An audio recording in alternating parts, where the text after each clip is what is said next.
I saw my boss sunbathing, and honestly, I thought about turning around. But the folder sitting next to her lounge chair caught my eye first.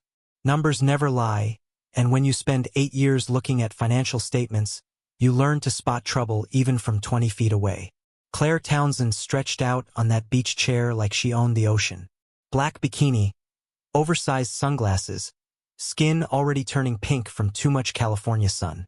She was the founder of Townsend Enterprises, the woman who built a tech company from nothing and turned it into something people actually respected.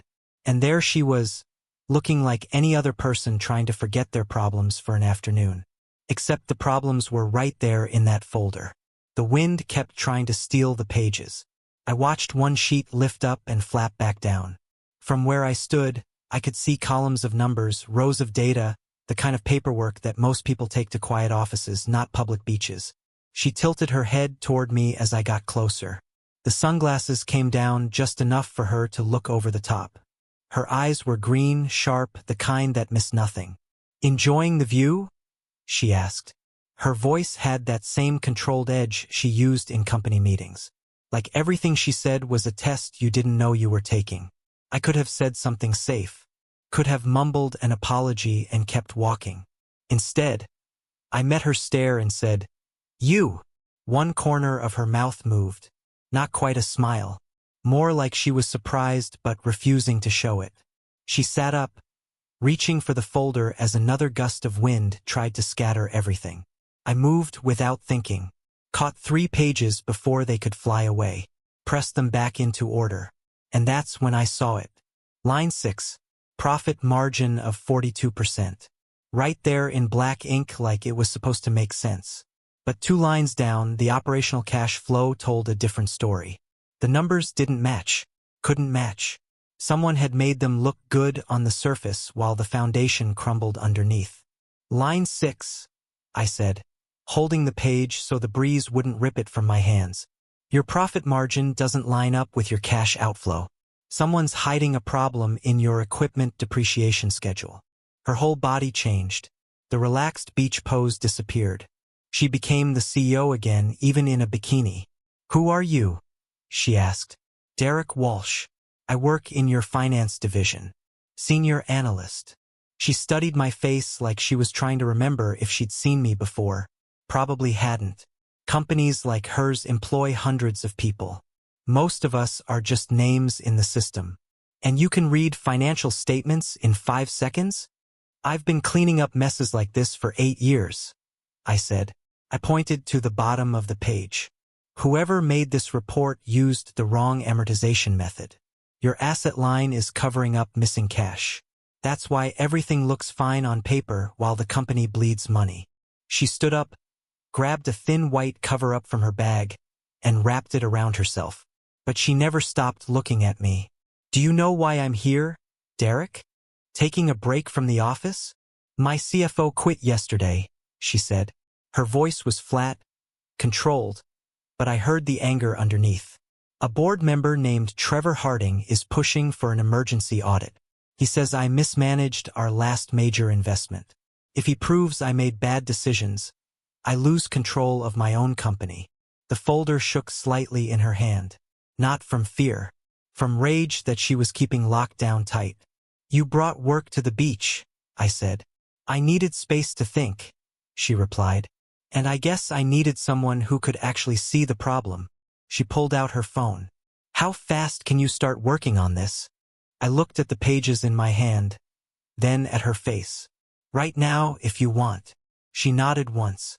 "My rental is 2 minutes up the path. Come on." We walked in silence. She didn't put on shoes, just carried them in one hand while the folder stayed tight in the other. The house sat on a cliff overlooking the water. Big windows, expensive furniture, the kind of place people rent when they need to disappear for a while. Inside, the air conditioning hit like a wall of cold. The dining table was buried under more papers. Printed reports, acquisition documents, emails that had been read so many times the pages were soft. Claire dropped her sandals by the door and stood taller without them. "Trevor's forcing a board vote in 48 hours, she said. "He claims the investment money isn't where it should be. If I can't prove him wrong..." the board will remove me. I spread the papers across the table, started sorting them into piles. Talk me through the investment. When did it happen? How much money? 6 months ago. 15 million. We bought a smaller company that had technology we needed. The deal closed clean. All the lawyers signed off. And Trevor's saying what exactly? That the money disappeared. That I moved it somewhere it wasn't supposed to go. That I'm either stupid or stealing. I found 2 stacks that mattered. Held them up side by side. This is your acquisition funding paperwork. This is your operational expense report from the same time period. See this vendor payment. She leaned closer. Close enough that I could smell her sunscreen mixed with something floral. Which one? Right here. Classified as a regular operational expense. But the vendor ID matches a holding company connected to your investment.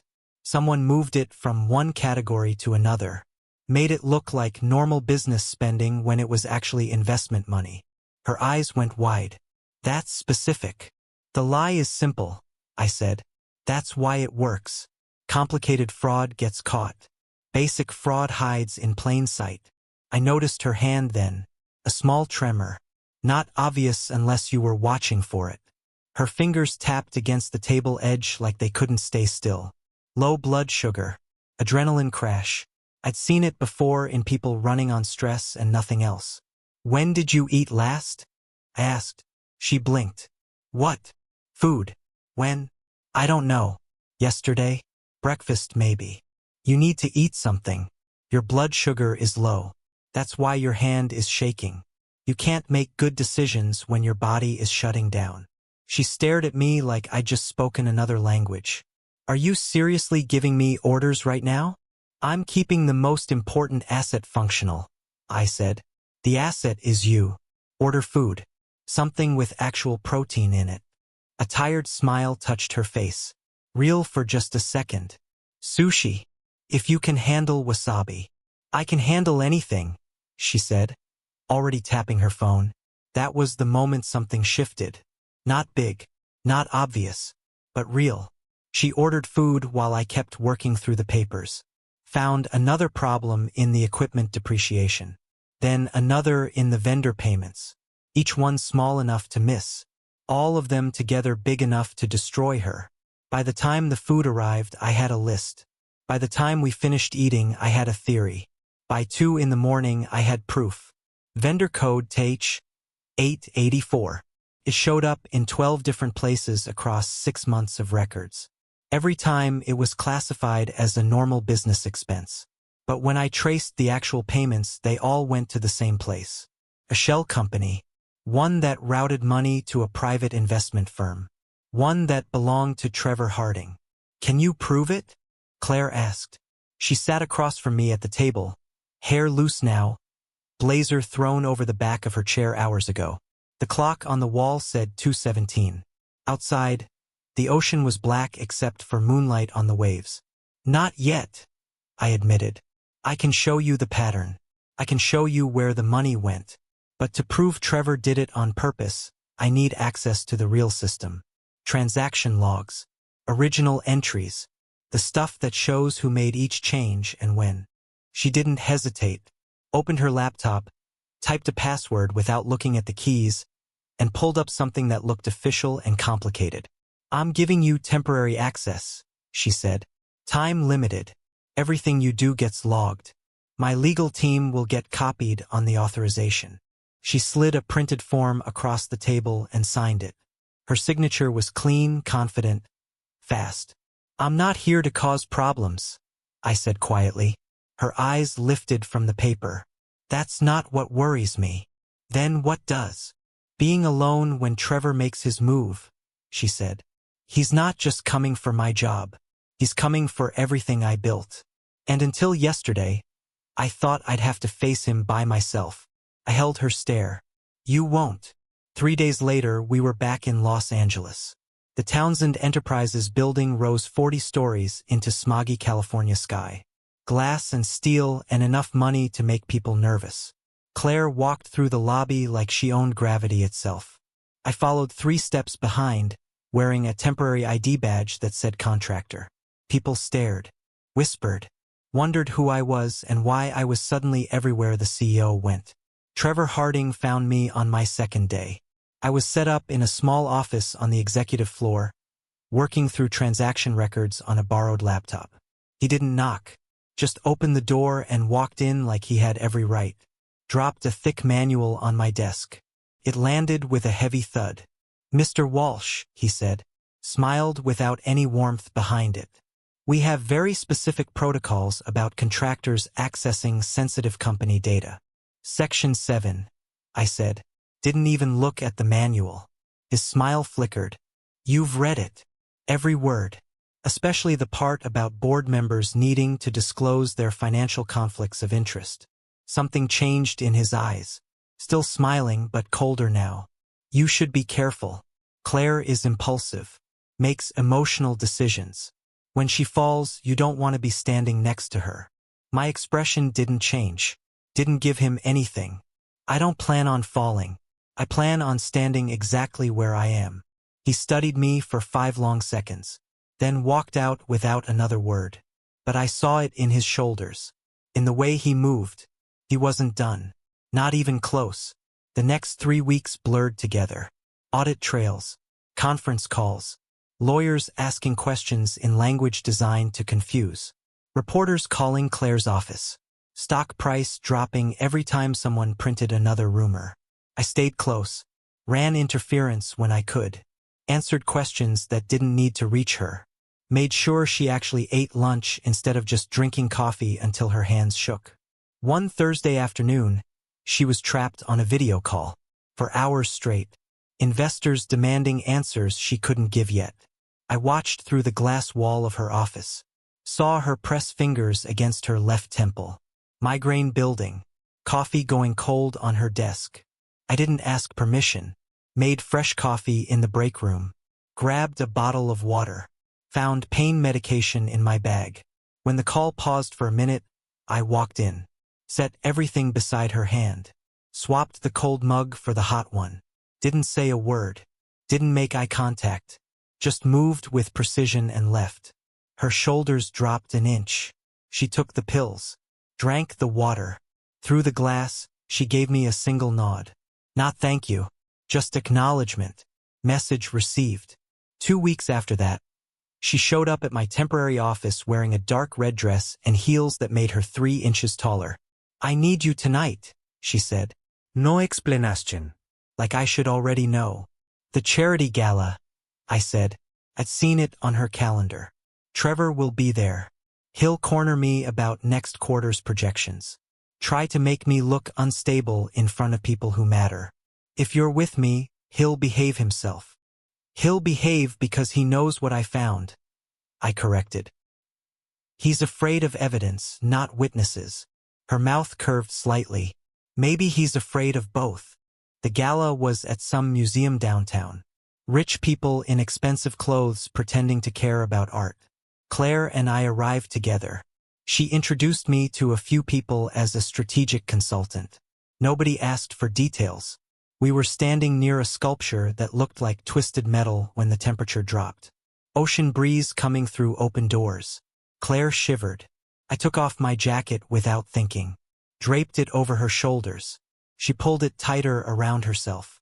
"It smells like you," she said quietly. "Coffee and something else. Determination, maybe." "Safety," she said. Corrected herself. Like that was the word she actually meant.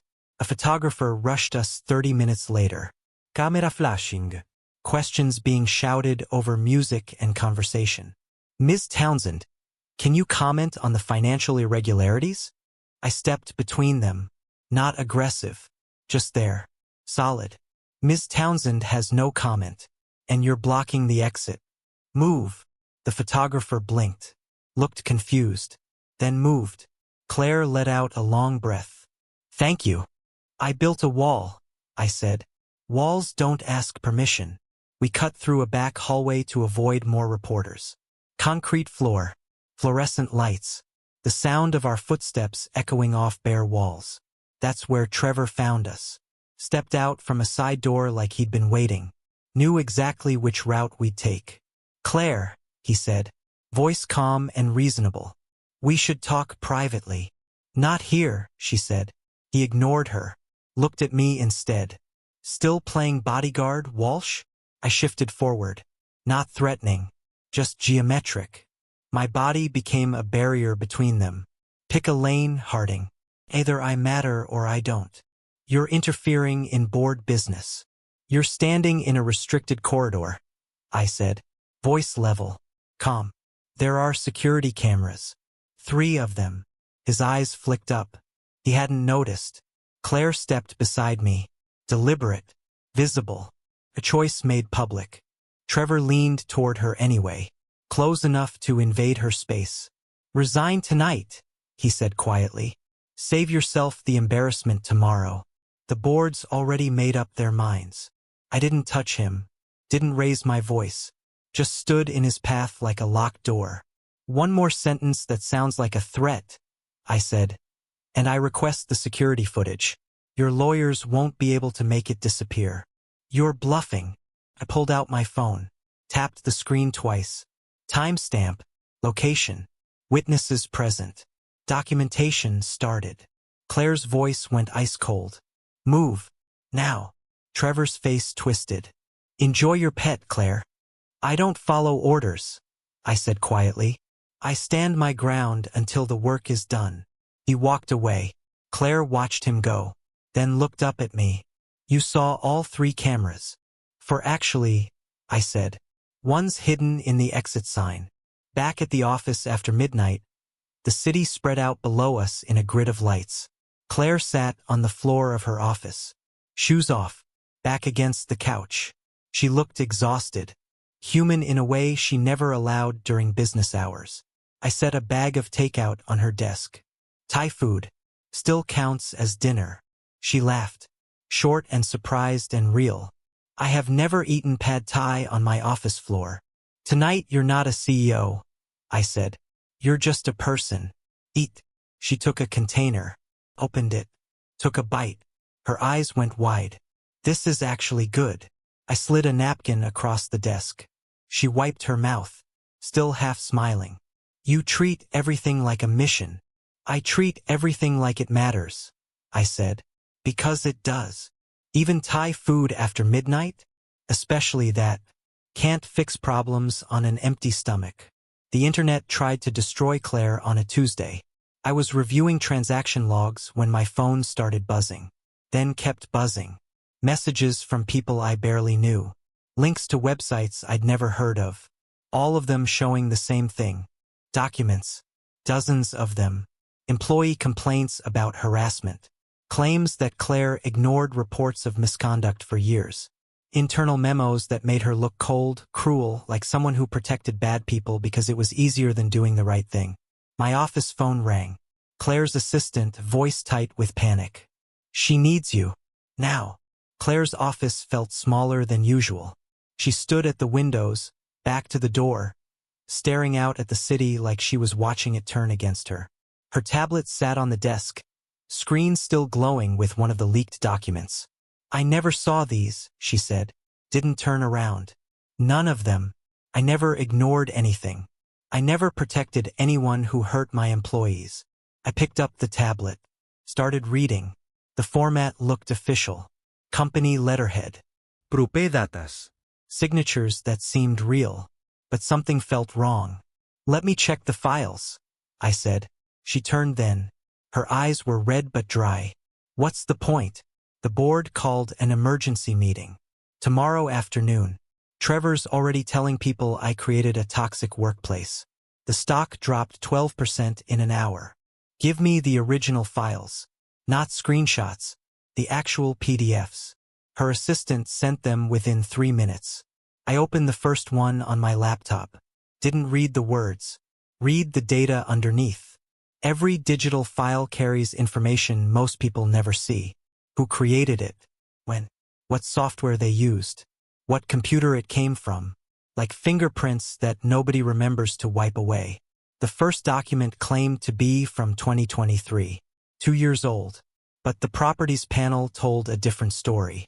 The font package embedded in the file was from a software version released 3 months ago. 2025. Someone had created a new document and tried to make it look old. Changed the visible date but forgot about the invisible data. Look at this, I said. Turned the screen toward Claire. She leaned close. What am I seeing? The file says it's from 2023, but the software used to make it didn't exist until this year. It's fake, backdated. Someone made these documents recently and tried to make them look old. Her hand gripped the edge of the desk. Can you prove it? I can show you the metadata. That's the information hidden inside the file. It's like a history that most people don't know how to check. But it's there. I opened another document. Same problem. Then another. All of them claimed to be old. All of them created in the last 2 weeks. Who would have access to our letterhead? Our formatting? Our employee names? I pulled up the upload log. Every file that moves through a company network leaves a trail. IP addresses, user accounts, timestamps. The leaked documents had been uploaded to a public website at 3:42 in the morning. From inside the Townsend Enterprises network. Using an executive administrative account. T.Harding_exec. I read out loud. That's the account name. Claire's face went pale. Trevor's executive assistant. Either she did it or someone used her login. Either way, it came from his office. I kept digging. Found another folder attached to the leak. This one had been deleted but not completely erased. Digital files don't disappear as easily as people think. Inside were photos. Claire through a window. Claire in the parking garage. Claire at a restaurant. Shots taken from a distance with a good camera. Dates going back 2 years. Private moments. Stolen without permission. My hands stopped moving on the keyboard. The office went quiet except for the sound of the air conditioning and distant traffic outside. He's been watching you, I said. My voice came out flat, controlled. But inside, something hot and sharp was building. Claire's hand covered her mouth. How many photos? 37. I saved each one. 3 different drives. Labeled them. Copied the metadata reports. Every piece of evidence documented and stored safely. At 6 in the morning, Claire was asleep on her office couch, still wearing yesterday's clothes. My jacket draped over her like a blanket. I'd been awake all night, eyes burning, 3 cups of coffee sitting empty on the desk. But I had everything. The proof, the trail, the evidence that couldn't be explained away. I set a printed folder on the coffee table, heavy enough to make a soft thud. Claire's eyes opened immediately. No slow waking, just instant awareness. I got him, I said. She sat up, hair messy, makeup smudged, looking more human than I'd ever seen her. How? I handed her the properties report. She read down the page. Her eyes stopped on one line. T.Harding_exec, she whispered. His assistant's account. He hired someone who thought deleting the surface information was enough. They forgot about the data underneath. The stuff that tells the real story. Her fingers pressed against the paper. And the photos? I slid them across without explaining. Let the evidence speak. Her throat moved. A swallow that looked painful. 2 years, she said quietly. He's been planning this for 2 years. Yes, but today it ends. The board meeting felt like a trial. 12 people in suits around a table that probably cost more than my car. Claire sat at one end. Trevor at the other. Calm. Confident. Playing the role of concerned leader. This is unfortunate, Trevor was saying. But we must act in the company's best interest. The evidence of workplace misconduct is overwhelming. Claire should resign before this gets worse. I haven't resigned, Claire said, voice steady as steel. And I won't. Trevor sighed. Long and theatrical. Claire, the documents are public. The damage is done. Fighting this only hurts the company more. I stood up from my chair against the wall. All 12 board members turned to look. The documents should be examined, I said. Trevor's head snapped toward me. Who authorized the contractor to speak? Nobody answered. Claire didn't need to. I walked to the table. Set down the folder I'd been carrying. Thick, heavy, organized. The leaked documents are fake, I said clearly. The PDFs contain hidden data that proves they were created 2 weeks ago, not 2 years ago. The dates were changed to look old, but the metadata shows the truth. I opened the folder, slid printouts across the polished wood, screenshots of file properties, reports showing software versions, timestamps that didn't match. Every document was created using company software, uploaded through our network at 3:42 in the morning, using an administrative account linked to Trevor Harding's executive office. Silence. Someone leaned forward to read the papers. Another person picked up a screenshot and held it close. Trevor's face stayed calm, but his jaw tightened. This is ridiculous. The evidence is documented. I continued. File creation dates. Upolaklok. User account tracking. All of it points to one source. I placed another sheet on the table. And there's something else. The leak package contained unauthorized surveillance photographs. Pictures of Ms. Townsend taken without her knowledge over 2 years. 37 images. All stored in the same folder as the fake documents. A board member gasped. Another said a word that would have gotten bleeped on television. Disgust moved through the room like a wave. Claire stood slowly. She didn't look at the board, just at Trevor. You're fired, she said. Effective immediately. Security will escort you out. Our legal team will handle the rest. Trevor's mouth opened. Nothing came out at first. Then, you can't just. Claire raised one hand. Stop talking. 2 security guards appeared in the doorway. They must have been waiting outside. Trevor looked around the table, searching for someone who'd defend him, someone who'd argue on his behalf. Every face looked away, cold, professional.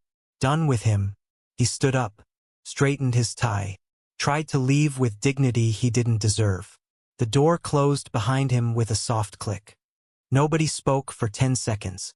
Then one board member cleared her throat. I move that we issue a public statement supporting Claire's leadership. Seconded, another voice said. All in favor? 12 hands went up, including the people who'd probably been ready to vote Claire out an hour ago.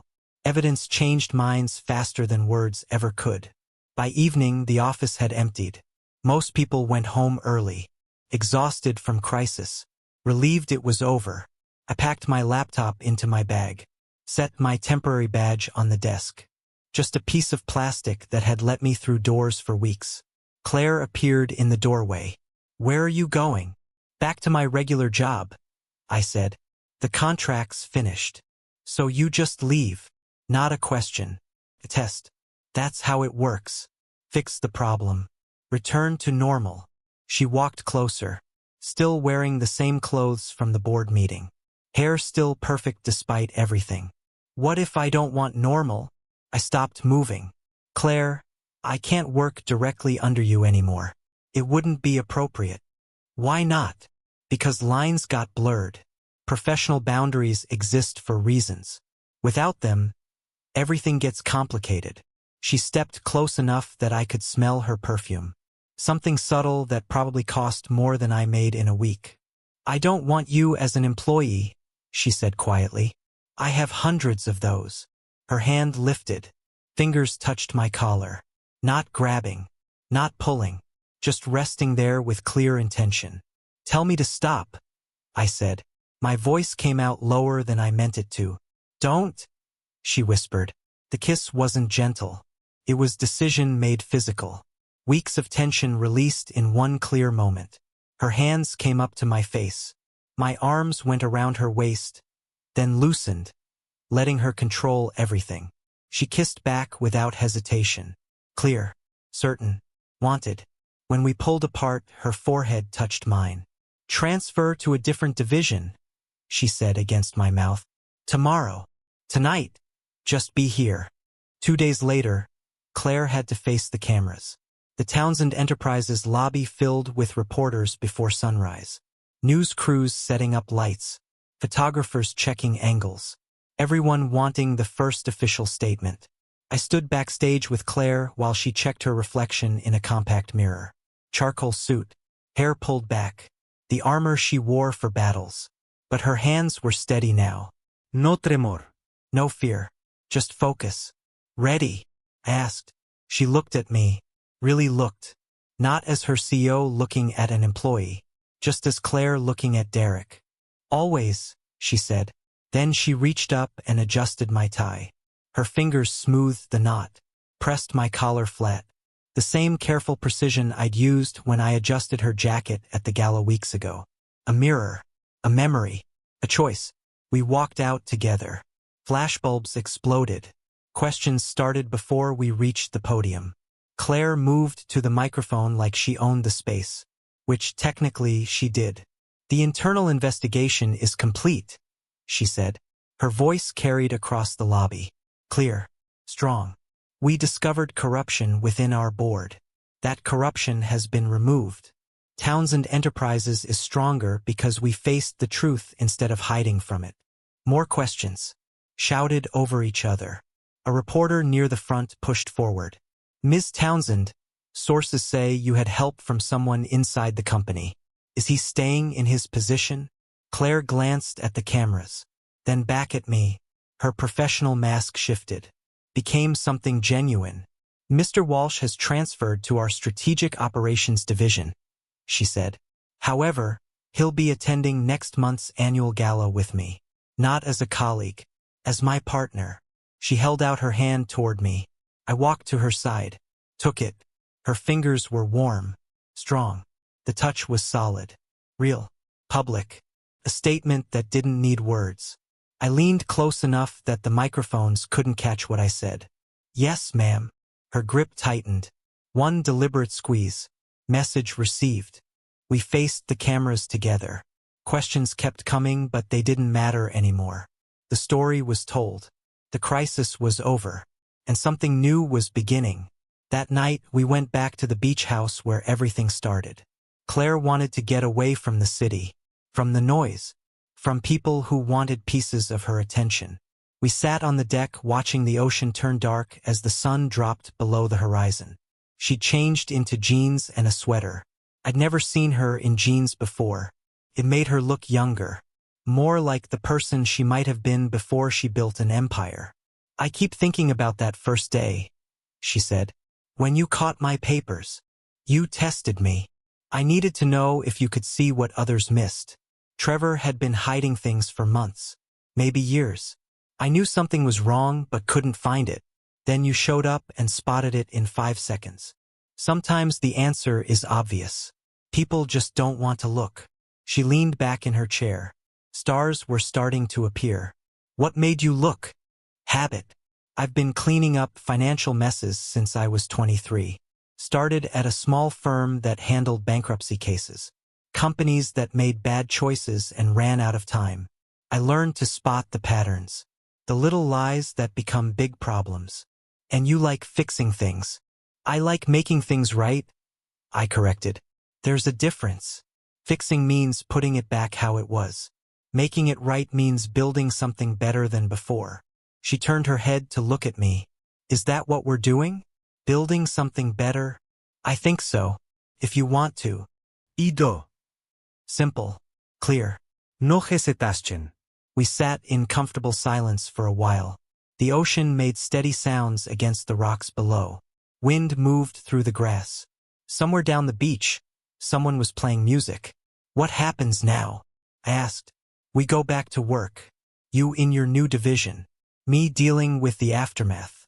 Trevor's lawyers will probably sue. The board will want updates every week. Reporters will keep digging for more story. That sounds exhausting. It is. But I'm not doing it alone anymore. She reached over, took my hand. That's the part that's different. I spent years thinking I had to handle everything by myself. That asking for help meant weakness. That showing vulnerability would make people think I couldn't lead. And now I know that the strongest thing I did was let you stand beside me. Not in front of me. Not behind me, beside me. I squeezed her hand. I'm not going anywhere. Good, because I have plans. What kind of plans? She smiled. Actually smiled. Not the professional CEO smile she used in meetings. A real one. First, I'm taking a week off, actual time away. No laptop, no emergency calls, just ocean and quiet. That sounds healthy. Second, when I get back, I'm restructuring how the board works. New rules about transparency, better oversight, actual consequences when someone breaks trust. That sounds smart. Third, she said, turning toward me completely now, I'm taking you to dinner, a real restaurant, not takeout at midnight in my office. Somewhere with actual menus and wine and dessert. That sounds perfect. And fourth, she paused, looked at me with those sharp green eyes that never missed anything. I'm going to stop pretending I have all the answers. I'm going to trust the people around me, starting with you. I'm just one person. You're the person who saw the truth when everyone else saw numbers. You're the person who stood between me and someone who wanted to destroy me. You're the person who made sure I ate when I forgot, who gave me your jacket when I was cold, who treated me like a human being instead of just a title. Her voice got quieter. You're the person I want beside me, for work, for life, for everything. I didn't have smooth words ready, didn't have a perfect response prepared, so I just told the truth. I want that too. She leaned in, kissed me soft this time, gentle. No urgency. Just certainty. When we pulled back, she rested her head on my shoulder. We watched the stars come out over the ocean. 3 months later, the annual gala happened. Same museum, same expensive crowd, but everything felt different. Claire wore a midnight blue dress that made her look like she owned the night. I wore a suit that actually fit properly instead of something borrowed. We arrived together, walked in together, and when people asked questions, Claire introduced me as her partner. Not her employee, not her consultant, her partner. Some people smiled. Some people whispered. Some people probably had opinions they'd share later in private. But Claire didn't care. She'd spent too many years worrying about what other people thought, letting their expectations shape her choices. Not anymore. We danced. Not well. I'm terrible at dancing, and Claire kept laughing when I stepped on her feet. But we danced anyway because it mattered. Because choosing joy matters more than looking perfect. Near the end of the night, we stepped outside for air. The museum had a balcony overlooking the city. Lights spread out in every direction. Proof that life kept moving forward no matter what happened. Do you ever think about that day on the beach? Claire asked. All the time. What do you think about? How close you came to losing everything. How different things would be if I just kept walking. If I hadn't caught those papers. She shook her head. I don't think it was chance. I think you were supposed to be there. I think we were supposed to meet. You believe in fate? I believe in paying attention. I believe in recognizing the right person when they show up. I believe in choosing to trust even when it's scary. She took my hand. I believe in you. I believe in us, I said. We went back inside. Back to the music and the people and the noise. But we carried something quiet with us. Something solid. Trust. Partnership. The knowledge that we'd faced the worst and came out stronger. You spend so much time building walls, protecting yourself, making sure nobody can hurt you. But real connection doesn't happen behind walls. It happens when you let someone see the truth. When you stand beside them instead of above them or below them. When you choose trust over fear. Claire taught me that, and I like to think I taught her something too. That asking for help isn't weakness. That showing vulnerability takes more courage than pretending to be perfect. That the right person doesn't need you to be flawless. They just need you to be there. We're still figuring things out. Still learning how to balance work and life. Still making mistakes and fixing them. But we're doing it together. And that makes all the difference.